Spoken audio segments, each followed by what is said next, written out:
جمعے کے دن پر ہی آج کچھ بات کرتے ہیں۔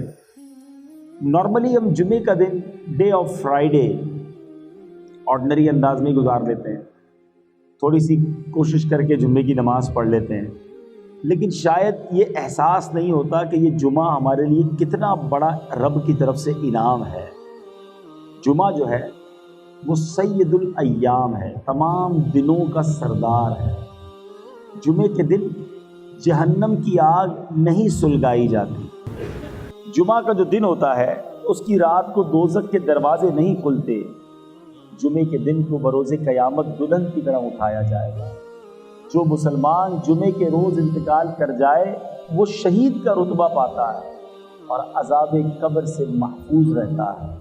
اور سبحان اللہ، جمعے کی ایک نیکی 70 نیکیوں کے برابر ہے۔ اسی لیے جب جمعے کے دن حج آتا ہے نا تو اس کو حج اکبر کہتے ہیں، کیونکہ حج بھی 70 حج کے برابر ہو جاتا ہے۔ ایسی کوئی اسکیم آ جائے، ایسا کوئی معاملہ ہو جائے کہ یار فلاں دن فلاں دنوں کے لیے کوئی اسکیم ہے، یہ کام کرو گے تو پیسے ڈبل ہو جائیں گے، فلاں ملک میں ٹیکس کم ہو گیا تو وہاں سے گاڑی منگوا لو، فلاں ملک میں نیا ماڈل آیا ہے تو ادھر کوشش کرو تو زیادہ پیسے بچ جائیں گے۔ ہم کاروبار میں جہاں جب پروفٹ نظر آتا ہے ادھر کوشش زیادہ کرتے ہیں۔ کئی کلومیٹر دور جا کر بھی اگر کسی اسٹور پر سیل لگی ہوئی ہو کہ 50% ڈسکاؤنٹ ملتا ہے تو ہم ادھر جا کے لیتے ہیں کہ یار فائدہ ہے۔ یعنی سیل لگا کر بہت سارے اسٹور والے سردیوں میں گرمیوں کا مال بیچ جاتے ہیں، گرمیوں میں سردیوں کا بیچ جاتے ہیں، ہم وہ بھی لے لیتے ہیں کہ چلو یار ابھی سردیاں نہیں آئیں لیکن سستا مل رہا ہے، جیکٹ لے لو سردیوں میں کام آئے گا۔ یعنی یہ ہمارا مائنڈ سیٹ ہوتا ہے، اس میں کوئی شرعی قباحت بھی نہیں ہے، لیکن یہی ذہن نیکیوں میں کیوں نہیں بنتا؟ جمعے کے دن ایک نیکی کرے تو 70 نیکیاں ہیں۔ اب آپ بتائیے کہ مثال کے طور پہ کسی نے ذہن بنایا ہوا ہے کہ میں منڈے والے دن، پیر والے دن کسی مریض کی عیادت کرنے جاؤں گا، ٹیوزڈے کو میں نے فلاں غریب کی مدد کرنی ہے، تو منڈے ٹیوزڈے سنڈے کو جو کام کرنے 2-3 دن پہلے کر لیں اور جمعے والے دن کریں تاکہ 70 ٹائمز ملٹیپلائی ہو جائے۔ تو اگر میرا اور آپ کا یہ نیکیاں کمانے کا ذہن بن جائے نا تو انشاءاللہ ہم بہت ساری نیکیاں اکٹھا کر سکتے ہیں، اور یہی نیکیاں آخرت میں کام آنی ہیں۔ یاد رہے، مرنے کے بعد کفن میں جیب نہیں ہوگا اور قبر میں تجوری نہیں ہوگی۔ میرے اور آپ کے ساتھ جو جائے گی نا چیز وہ ہمارے اعمال ہی جائیں گے۔ یہ ہمارا سارا سرمایہ، سارے ہمارے ویزے، پاسپورٹ، ہماری جو بھی دنیا ہے وہ یہی رہ جائے گی۔ بلکہ بڑی خوبصورت بات کتابوں میں لکھی کہ جب انسان کا انتقال ہوتا ہے تو گھر والے آپس میں بات کرتے ہیں، ایک دوسرے سے پوچھتے ہیں کہ بتاؤ مرحوم نے پیچھے کیا چھوڑا ہے، مگر فرشتے جب بندہ قبر میں جاتا ہے تو آپس میں یہ گفتگو کرتے ہیں کہ بتاؤ مرحوم نے آگے کیا بھیجا ہے۔ اصل چیز وہ نیکیاں ہیں جو ہم نے آگے کے لیے جمع کر رکھی ہیں۔ اللہ کی رحمت سے ہر ہفتے میں ایوری ویک ہمیں ایک دن ملتا ہے جس میں ہم خوب نیکیاں کما سکتے ہیں۔ ہمارے بزرگان دین ہر جمعے تلاش کر کر کے نیکیاں کرتے تھے۔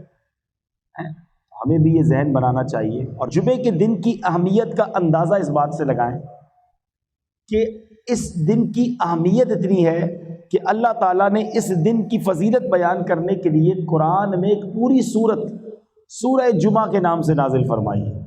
ایک پوری سورت کا نام ہی سورہ جمعہ ہے، اور اس میں ارشاد باری ہوتا ہے، اس کا ترجمہ کیا ہے؟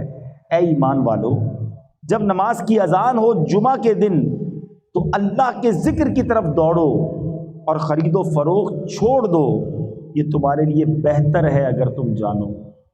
تو جمعہ کے لیے سب سے اہم کام نماز جمعہ ہے کہ حدیث پاک کا مضمون ہے کہ جمعہ کے دن جو سب سے پہلے آتے ہیں وہ ایسے ہیں جیسے جنہوں نے اللہ کی راہ میں اونٹ صدقہ کیا ہو۔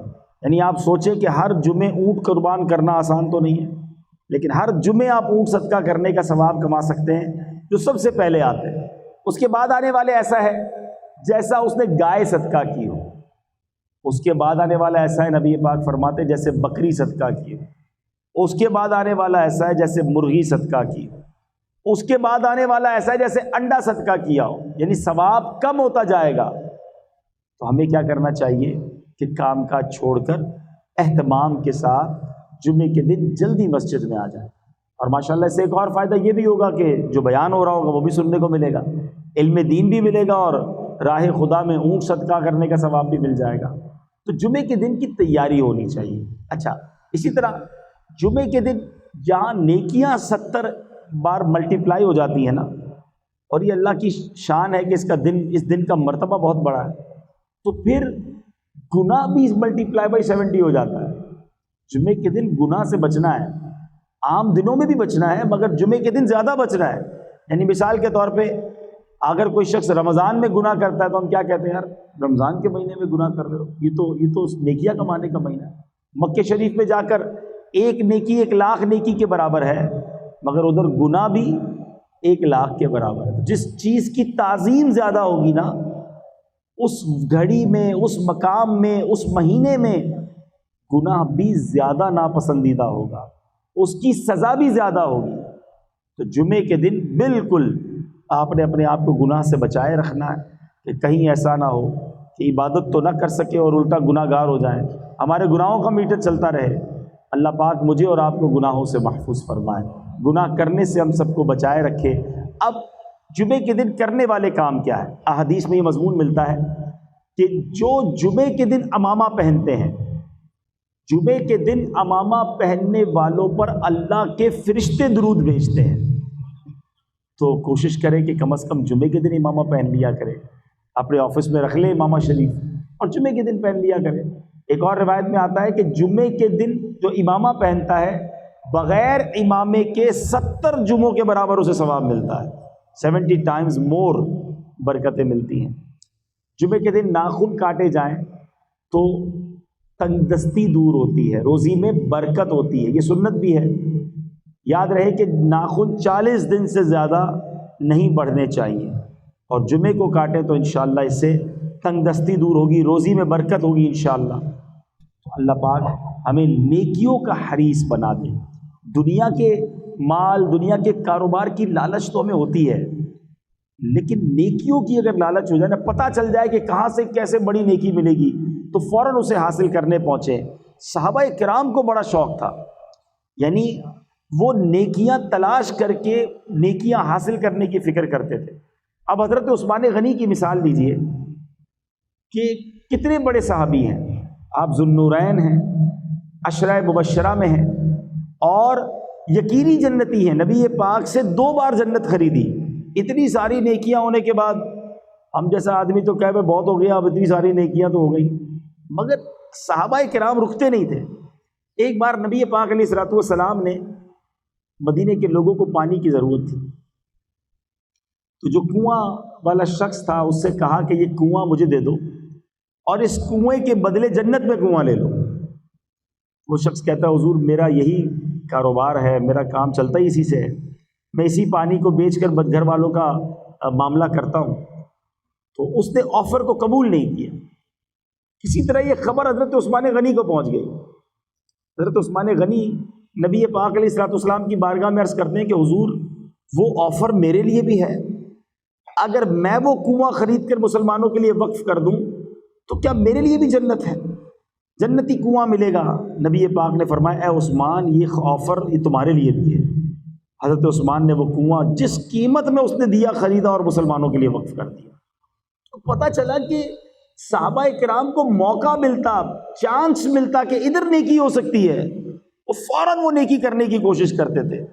ہم کاروبار کے لیے تو واقعی اتنے جس کو کہیں کہ ایگریسو ہیں کہ جیسے ہی موقع ملے کہ یہ کام کر لو ہم کر لیتے. اس ملک میں پہنچ جاؤ، اب دیکھیں نا اتنے سارے پاکستانی یہاں پہنچ گئے. میں دنیا میں جدھر جاتا ہوں ایسے ایسے ممالک ہیں وہاں بھی لوگ پہنچے ہوئے. موقع ملا، چانس ملا، دنیا نظر آئی، پہنچ گئے. لیکن کیا بالکل اسی طرح ہم آخرت کے لیے، نیکیوں کے لیے وقت نکالتے ہیں؟ بلکہ یہاں تو حال یہ ہے کہ 5 وقت نماز پڑھنے کے لیے وقت نہیں نکال پاتے. یہ درست نہیں ہے، یہ زندگی کا انداز اچھا نہیں ہے. مرنے کے بعد ہمارے اعمال ہی ہمارے کام آئیں گے. اور آج میں یہ چاہ رہا تھا کہ چونکہ جمعے پر ہی بات ہو رہی ہے تو آج جمعے کے خطبے پر بھی کچھ بات کی جائے. جمعہ کے خطبے میں ہم ایک اعلان بار بار سنتے ہیں، الا لا ایمان لمن لا محبت لا. کبھی میں آپ کو مشورہ بھی دوں گا کہ بچپن سے جمعے کا خطبہ ہم سن رہے ہیں، کئیوں کو تو یاد بھی ہو گیا ہوگا، مگر اس کا ترجمہ بھی تو کبھی پڑھ لیں کہ امام صاحب ہر جمعے خطبہ دیتے ہیں، اس میں کہتے کیا ہیں، فرماتے کیا ہیں، سناتے کیا ہیں. سنو اس کا مطلب کیا ہے. الا لا ایمان لمن لا محبت له، سن لو اس کا ایمان نہیں ہے جس کے دل میں نبی پاک کی محبت نہیں ہے. عشق رسول کے بغیر ایمان کمپلیٹ نہیں ہے.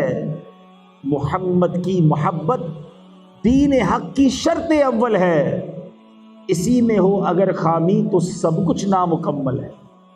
تو محبت رسول یہ ہمارے ایمان کی جان ہے. مگر اب سوال یہ ہے کہ محبت ہونی کتنی چاہیے؟ محبت تو بہت ساروں سے ہوتی ہے، ماں باپ سے بھی ہوتی ہے، بھائی بہنوں سے بھی ہوتی ہے، بچوں سے بھی ہوتی ہے، بچوں کی امی سے ہوتی ہے، دوستوں سے ہوتی ہے، کاروبار سے ہوتی ہے، تو پیارے آقا سے بھی ہوگی؟ نہیں جناب. کتنی ہونی چاہیے یہ بھی نبی پاک نے خود بیان کیا. بخاری شریف کی حدیث ہے، میرے آقا فرماتے ہیں لا یؤمن احدکم حتی اکون احب الیہ من والدہ وولدہ والناس اجمعین. میرے آقا فرماتے تم میں سے کوئی اس وقت تک کامل مومن نہیں ہو سکتا جب تک میں اس کے نزدیک اس کی اولاد، اس کے والد اور تمام لوگوں سے زیادہ محبوب نہ ہو جاؤں.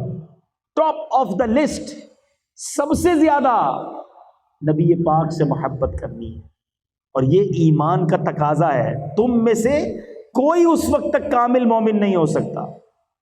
تو یہ میلاد کا مہینہ پیارے آقا سے کنیکشن مزید مضبوط کرنے کا مہینہ ہے. لیکن اب سوال یہ ہے کہ ہم ہو سکتا ہے سارے لوگ کہیں کہ بھائی ہمیں بھی نبی پاک سے سب سے زیادہ محبت ہے. اگر یہ بات آپ کہتے ہیں، یہ دعویٰ آپ کرتے ہیں، تو دلیل ہے کہ نہیں؟ کیونکہ صرف زبانی کہنے سے تو نہیں ہوگا نا. اگر واقعی کسی کو نبی پاک سے سب چیزوں سے زیادہ محبت ہے تو پھر پیارے آقا کی سنتوں پر عمل کہاں ہے؟ نبی پاک فرماتے جس نے میری سنت سے محبت کی اس نے مجھ سے محبت کی، اور جس نے مجھ سے محبت کی وہ میرے ساتھ جنت میں جائے گا. تو سنت کی اہمیت کتنی زیادہ ہے. اس کو میں آپ کو دنیاوی مثال کے ذریعے سمجھاؤں کہ اگر کوئی بیٹا آپ کو ملے، کوئی بچہ ملے، اور وہ آپ کو کہے میں اپنے والد صاحب سے بڑی محبت کرتا ہوں، میں اپنے والد صاحب کا دیوانہ ہوں، اپنے والد صاحب پر میری جان قربان. آپ کہیں یار کمال ہے، ماشاءاللہ اپنے ابو سے کتنی محبت کرتا ہے. تھوڑے دنوں بعد اس کے والد صاحب سے ملاقات ہو اور آپ والد صاحب سے کہیں کہ آپ کا بیٹا آپ سے بڑی محبت کرتا ہے، آپ کی بڑی رسپیکٹ کرتا ہے، تو والد صاحب کہیں ایک نمبر کا جھوٹا ہے، میری تو ایک بھی بات نہیں مانتا. تو آپ کیا کہیں گے؟ یار کمال ہے، میرے سامنے تو اتنی باتیں کر رہا تھا کہ ابو میرا سب کچھ، میرے والد ہیں اور میری جان میرے والد پر قربان، والد کہہ رہا ہے میری ایک بات نہیں مانتا. تو آپ کیا کہیں گے کہ جھوٹا دعویٰ تھا. اب اپنے بارے میں ہم سارے چیک کریں. ایک طرف تو ہمارا دعویٰ یہ ہے کہ نبی پاک پر ہماری جانیں قربان، ہم پیارے آقا کے بڑے عاشق ہیں. تو یہ عشق رسول نظر کیوں نہیں آتا؟ نہ چہرے پہ نظر آتا ہے، نہ لباس میں نظر آتا ہے، نہ باتوں میں نظر آتا ہے، نہ کاروبار میں نظر آتا ہے. کیا نبی پاک کا عاشق جھوٹ بول سکتا ہے؟ کیا نبی پاک کا امتی کسی کو دھوکہ دے سکتا ہے؟ نبی پاک فرمائے من غش فلیس منا، دھوکہ دینے والا ہم میں سے نہیں. پھر کیسا عشق رسول ہے کہ مسلمان بھی کہلاتا ہے دھوکہ بھی دیتا ہے، مسلمان بھی کہلاتا ہے گندی بری باتیں بھی کرتا ہے، مسلمان بھی کہلاتا ہے حرام بھی کماتا ہے، اپنے آپ کو نبی پاک کا عاشق بھی کہتا ہے اور بے حیائی کے کام بھی کرتا ہے، شرابی دوست بنائے ہوئے ہیں، معاذ اللہ خود بھی شراب کے اڈوں پہ جاتا ہے. تو خود سوچئے آپ کہ یہ عشق رسول نہیں ہے. عشق رسول یہ ہے کہ مجھے بتانا نہ پڑے میں مسلمان ہوں، میں نبی پاک کا امتی ہوں، مجھے دیکھ کر پتہ چل جائے کہ یہ کس کا غلام جا رہا ہے. شاعر لکھتے ہیں نا، فنا اتنا تو ہو جاؤں میں تیری ذات عالی میں، آقا جو مجھ کو دیکھ لے اس کو تیرا دیدار ہو جائے. ہمیں دیکھ کر پتہ چل جائے یہ کس کا امتی ہے، یہ کس کا غلام ہے. یقین کریں میٹھے اسلامی بھائیوں، اگر ہم نبی پاک کی عشق والی زندگی گزاریں اور صحیح اسلام کی تعلیمات والی زندگی گزاریں تو دنیا بھی اچھی ہو جانی ہے، آخرت بھی اچھی ہو جانی ہے. آج مسلمان کہلانے والے کو قرآن پڑھنا نہیں آتا، نبی پاک کا امتی تو کہلاتا ہے، مگر آقا کے قلب اطہر پر جو قرآن نازل ہوا، اور یاد رہے پیارے آقا پر کہ بہت سارے معجزات ہیں، مگر جس معجزے کو اعظم المعجزات کہا گیا بگیسٹ میریکل کہا گیا وہ قرآن مجید فرقان حمید ہے، مگر قرآن پڑھنا بہت بڑی تعداد میں مسلمانوں کو نہیں آتا، کھولتے بھی نہیں ہے قرآن۔ میں آپ سے اگر سوال کروں کہ آپ نے یہ بتائیے کہ فیس بک کب آن کیا تھا، آپ کہیں گے بھی مسجد میں آنے سے پہلے آن کیا تھا۔ اچھا واٹس ایپ وہ تو ہو سکتا ہے مسجد میں بھی چیک کیا ہوگا۔ تو کئی سافٹ ویئر ہم روزانہ کئی بار آن لائن کرتے ہیں، اور میں یہ پوچھوں کہ بتائیں قرآن کب کھولا تھا؟ جواب آئے گا پچھلے رمضانوں میں۔ اب کب آن لائن کریں گے؟ اگلے رمضانوں میں۔ ہم قرآن سے کتنا دور ہو گئے۔ اور ایک سچ بات بتاؤں، جب قبر میں جائیں گے نا، یہ سارے سافٹ ویئر آف لائن ہو جائیں گے، قرآن قبر میں بھی آن لائن ہو جائے گا۔ تو اس چیز کو تھامو نا جو قبر میں بھی کام آنی ہے، مگر قرآن سے ہم دور ہیں۔ کئی لوگ ملتے ہیں مجھے، کہتے ہیں سکون نہیں ملتا، دلی سکون چاہیے، کوئی وظیفہ بتائیں۔ کسی اور سے وظیفہ کیوں لیں، قرآن سے ہی معلوم کر لیتے ہیں۔ اے رب کے کلام ہمیں بتا کہ ہمیں دل کا سکون کہاں سے ملے گا۔ اللہ کریم قرآن میں فرماتا ہے الا بذکر اللہ تطمئن القلوب، بے شک اللہ کے ذکر میں دلوں کا چین ہے۔ شراب پینے میں چین نہیں ہے، بے حیائی اور بدکاریوں میں سکون نہیں ملے گا، فلموں ڈراموں گانوں باجوں میں سکون نہیں ملے گا۔ اگر واقعی قلبی سکون چاہیے تو وہ اللہ کے ذکر میں ملے گا، اللہ کی یاد میں ملے گا۔ اللہ پاک ہم سب کو ساری زندگی پیارے آقا کی محبت میں گزارنا نصیب فرمائے، ان کی سنتوں پر عمل کر کے گزارنا نصیب فرمائے، ساری نمازیں پابندی سے پڑھنا نصیب فرمائے، آمین بجاہ النبی الامین۔